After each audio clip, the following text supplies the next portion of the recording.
जमशेदपुर के गोविंदपुर के 1500 से अधिक युवाओं से नौकरी दिलाने के नाम पर लाखों रुपए की ठगी का मामला सामने आया था।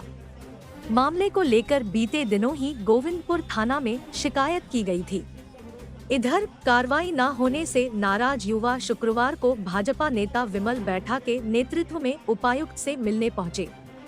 युवाओं ने उपायुक्त में एक ज्ञापन सौंप कार्रवाई की मांग की है। पीड़ितों ने बताया कि नौकरी दिलाने के नाम पर पहले उनसे 5 से 5,000 रुपए सिक्योरिटी मनी के रूप में लिया गया। 2 से 3 महीना काम भी कराया गया, लेकिन वेतन नहीं दिया गया। पैसे मांगने पर हाईटेक कंपनी के मालिक रवि कुमार द्वारा टाल मटोल किया जा रहा है। सिक्योरिटी मनी के तौर पर दिया गया पैसा भी नहीं लौटाया जा रहा है। ठगी की शिकार गोविंदपुर निवासी आरती ने बताया कि गोविंदपुर राम मंदिर के पास स्थित हरि ओम एकेडमिक सेंटर में 5,000 रुपए जमा किया गया था। फिर हाईटेक कंपनी के नाम पर डेटा एंट्री का काम दिया गया। घर से भी काम करने को कहा जाता था। 8,500 रुपए प्रतिमाह देने की बात हुई थी। 2 माह काम करने के बाद भी पैसे नहीं दिए गए। शहर में 3 जगहों पर हाईटेक कंपनी का सेंटर है। सिर्फ गोविंदपुर में ही 1,500 युवा इसके शिकार हुए हैं।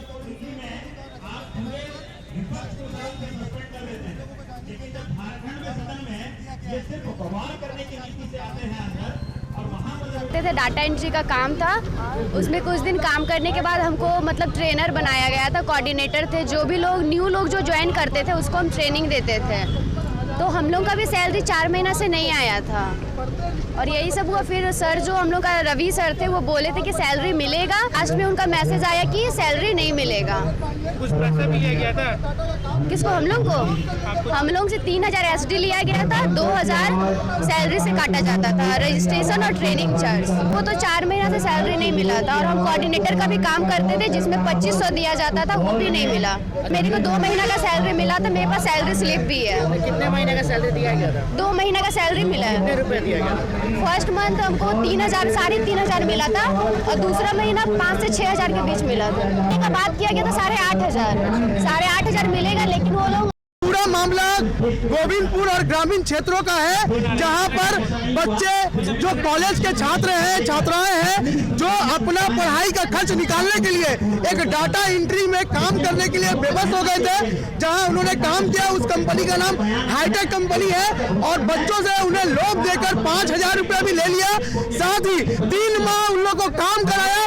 उसके बाद कंपनी यहाँ से भाग गया और भागने के बाद लगातार हम लोग इसको प्रयास कर रहे हैं कि बच्चों का जो पैसा हो, बच्चा का जो आज ये स्थिति बना हुआ है, ग्रामीण स्टूडेंट कुछ बहाने कोई लैपटॉप फाइनेंस करा लिया, कोई स्कूल का मान लिया किताब कॉपी और बहुत सारा चीज अपने को खरीद के इस काम के चलते उन लोगों ने रेडी किया। आज इनको रोने का समय आ गया। इनके पास वो साधन नहीं है कि ये अपना लैपटॉप का पैसा जमा कर पाए और किस गरीबी से लोग आ रहे हैं। आज हम लोग डीसी साहब के पास में हाथ जोड़कर निवेदन करने के लिए आए हैं कि ऐसे कंपनी वाले को पकड़कर इन सभी का पैसा दिलाने का काम करें। हम लोग हाथ जोड़ने के लिए आए हैं उपायुक्त महोदय के पास। बहुत बहुत धन्यवाद।